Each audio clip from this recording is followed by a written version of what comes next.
And so if you're following along in your notes, I'm going to go over these points briefly, but I've got top 10 commitments of a man of duty, honor, and courage. The first is that he lives fully for Christ.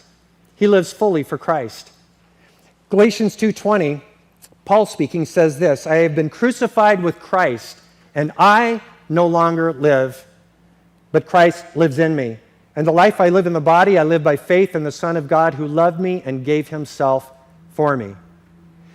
The very first point for a man to be able to live this kind of courageous life in not just the battlefield, but in the spiritual war that we fight. And to be honest with you, there's a lot of similarities, but there's some differences as well. And I would say the greatest difference is that the enemy that a person faces on the battlefield is not nearly as potent or powerful as the enemy we're facing in the Prince of Darkness.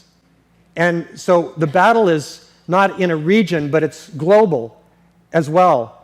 And we're fighting an unseen force. These things make it difficult, and it requires a spiritual man to fight at this level. And so, men, I want to encourage you. Thank you for being fully committed to Jesus Christ. Thank you for bringing your family here for church on Sundays and on the weekends, for serving in the fellowship, for being a part of this great work. I want to thank you. The beginning point is a recognition, as Paul said, I no longer live, but Christ lives in me. And the life that I now live, I live by faith in the Son of God. In other words, what Paul is saying is that I'm dead. My agenda is dead. My plans are dead. I'm dead to myself. I'm dead to my dreams and my wishes and all these things because Christ now reigns supreme. He's first in everything in my life.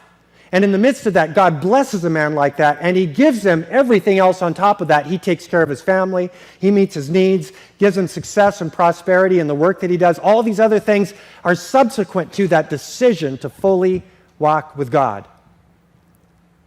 The only way a man can walk this kind of life is a man that's filled with the Spirit, a man that's completely abandoned to the purposes of God, and a man that's sold out for the agenda of God.